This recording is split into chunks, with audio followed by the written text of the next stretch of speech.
Good morning बच्चों। अभी तक जैसा कि हम संस्कृत व्याकरण में आपको स्वर के विषय में बताए थे कि स्वर कितने प्रकार के होते हैं और स्वर कहते किसे हैं। अब आज आपको हम बताएंगे व्यंजन के विषय में। व्यंजन, व्यंजन की परिभाषा क्या है और व्यंजन किसे कहते हैं। कल हमने आपको बताया था कि स्वर किसे कहते हैं, अब हम आपको बताएंगे कि व्यंजन किसे कहते हैं। जो स्वर की सहायता से बोले जाते हैं उसे व्यंजन कहते हैं। जो स्वर की सहायता से बोले जाते हैं उसे व्यंजन कहते हैं। जैसे क, ख, ग, घ, च आदि जो स्वर की सहायता से बोले जाते हैं उसे व्यंजन कहते हैं। जैसे हमने बोला का में आ रहा है, इसमें आ क्या हुआ है, छुपा हुआ है, और आ है क्या, आ स्वर है। तो का में क्या छुपा हुआ है, स्वर छुपा हुआ है आ। खा में भी आ छुपा हुआ है। गा, घा, अंगा, चा, छा, जा, जितने भी हम स्वर बोलेंगे उसमें पूरे स्वर छुपे हुए होते हैं, उसी को हम व्यंजन कहते हैं। जो स्वर की सहायता से बोले जाते हैं और जिसमें स्वर छिपे हुए होते हैं उसे व्यंजन कहते हैं। अब ये देखो कि व्यंजन कितने प्रकार के होते हैं। व्यंजन के प्रकार, व्यंजन कितने प्रकार के होते हैं, व्यंजन 4 प्रकार के होते हैं। कौन कौन से? पहला स्पर्श व्यंजन, दूसरा अंतस्थ व्यंजन, और तीसरा ऊष्म व्यंजन, और चौथा संयुक्त व्यंजन। अभी हमने पढ़ा कि व्यंजन किसे कहते हैं, जो स्वर की सहायता से बोले जाते हैं उसे व्यंजन कहते हैं, जैसे का, ख, ग, घ आदि। और व्यंजन होते कितने प्रकार के हैं? व्यंजन होते हैं 4 प्रकार के। फिर कौन कौन से? स्पर्श व्यंजन, अंतस्थ व्यंजन, ऊष्म व्यंजन और संयुक्त व्यंजन। व्यंजन 4 प्रकार के होते हैं।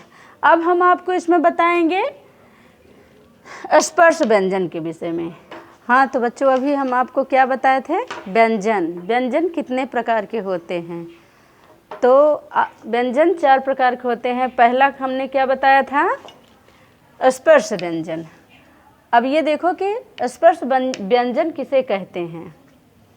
जिन वर्णों को बोलते समय हमारी जीह्वा हमारे मुख के विभिन्न भागों को स्पर्श करती है उसे स्पर्श व्यंजन कहते हैं।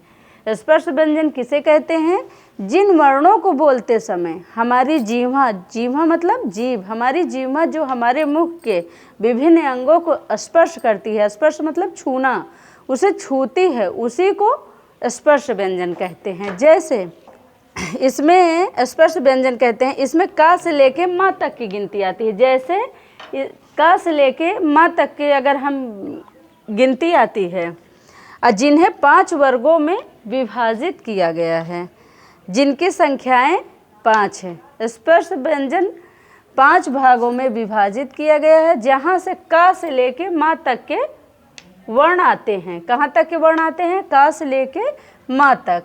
जो व्यंजन जो वर्ण बोलते समय हमारी जीह्वा हमारे मुख के जो जो अंग छूते हैं, स्पर्श करते हैं, उसी को स्पर्श व्यंजन कहते हैं। जिसमें का से लेके माँ तक वर्ण आते हैं। ये 5 भागों में विभाजित हुआ है। पहला क वर्ग, दूसरा च वर्ग, तीसरा ट वर्ग, चौथा ता वर्ग और 5वां प वर्ग। अब क वर्ग में क्या आता है? क, ख, ग, घ, अंगा। अब आप बोलिए क, ख, ग, घ, अंगा। च वर्ग में क्या आता है? ये देखो, च, छ, ज, झ, इया। च, छ, ज, झ, इया। हमारी जीभ जहाँ छू रही है, स्पर्श हो रहा है, उसी को स्पर्श व्यंजन कहते हैं, जिसमें ये सब आ रहा है। अब तीसरा है ट वर्ग। ट वर्ग में क्या आता है? ट, ठ, ड, ढ, अड़ा। अब त वर्ग है। त वर्ग में क्या आता है? ता, थ, द, ध, ना। त वर्ग में क्या है? ता, थ, द, ध, ना। अब लास्ट आता है पांचवा। पांचवा में क्या है? प वर्ग। प, फ, ब, भ, म। कहाँ तक की संख्याएं आती हैं स्पर्श व्यंजन में? का से लेके 5 माँ तक, का से लेके माँ तक। और कितने विभागों में ये बटा हुआ है? 5। और कितने वर्ण हैं टोटल? ये कितने वर्ण हैं? ये पूरे वर्ण 25 हैं। हाँ, तो बच्चों अभी हम आपको स्पर्श व्यंजन के विषय में बताए थे। अब आपको हम अंतस्थ व्यंजन के विषय में बताएंगे कि अंतस्थ व्यंजन किसे कहते हैं। अंतस्थ व्यंजन, जो वर्ण हमारे अंतःकरण मिलते हैं उन्हें अंतःकरण व्यंजन कहते हैं। अंतःकरण व्यंजन किसे कहते हैं? अंतःकरण व्यंजन, जो वर्ण हमारे अंतःकरण, अंतःकरण मतलब भीतर ही, अंदर ही, जो वर्ण हमारे अंदर या भीतर मिलते हैं उन्हें अंतःकरण व्यंजन कहते हैं। ये स्वर तथा व्यंजन के बीच स्थित हैं। कहाँ पे स्थित हैं? स्वर और व्यंजन के बीच में स्थित हैं। जो जीभ, तालु, दांत और होठों के परस्पर सटाने से उच्चारित होते हैं उन्हें अंतस्थ व्यंजन कहते हैं। क्या?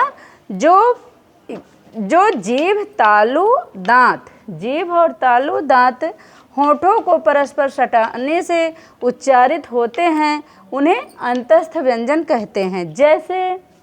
जैसे या, रा, ला, वा। ये संख्या में कितने हैं? 4। ये संख्या में 4 होते हैं।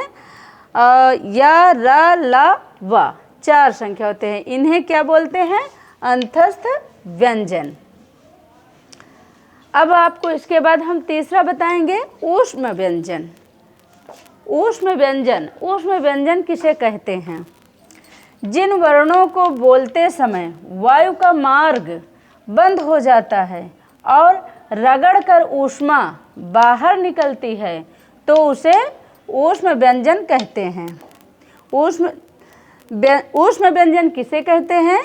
जिन वर्णों को बोलते समय, जो वर्ण आप बोलेंगे उनके वायु का मार्ग बंद हो जाता है और रगड़कर ऊष्मा बाहर निकलती है उसे ऊष्म व्यंजन कहते हैं। जैसे शा, शा, शा, सीटी निकल रही है ना, ऊष्मा बाहर निकल रहा है। शा, शा, शा, सीटी निकल रही है, ऊष्मा रगड़कर ऊष्मा बाहर निकल रही है, उसे हम ऊष्म व्यंजन कहते हैं। अब आपको हम बताएंगे संयुक्त व्यंजन। संयुक्त व्यंजन किसे कहते हैं? जो वर्ण 2 वर्णों के मेल से बनते हैं उन्हें संयुक्त व्यंजन कहते हैं। संयुक्त व्यंजन किसे कहते हैं? जो वर्ण 2 वर्णों के मेल से बनते हैं उन्हें संयुक्त व्यंजन कहते हैं। जैसे क प्लस शा, 2 वर्ण हुए ना, दोनों को हमने मिला दिया तो क्या बन गया? शा। छा, ये शा बन गया, इसे हम संयुक्त व्यंजन कहते हैं। ता प्लस रा बराबर त्रा, ता और रा को हम मिला दिए तो त्रा बन गया। जा प्लस इया बराबर ज्ञा, जा और इया दोनों वर्ण मिल गए तो क्या बन गया? ज्ञा बन गया। का और शा मिल गया तो छा बन गया। ता प्लस रा बन गया तो त्रा बन गया। जा प्लस इया बन गया तो ज्ञा बन गया। इसे क्या बोलते हैं? संयुक्त व्यंजन। जो वर्ण 2 वर्णों के मेल से बनता है उसे संयुक्त व्यंजन कहते हैं।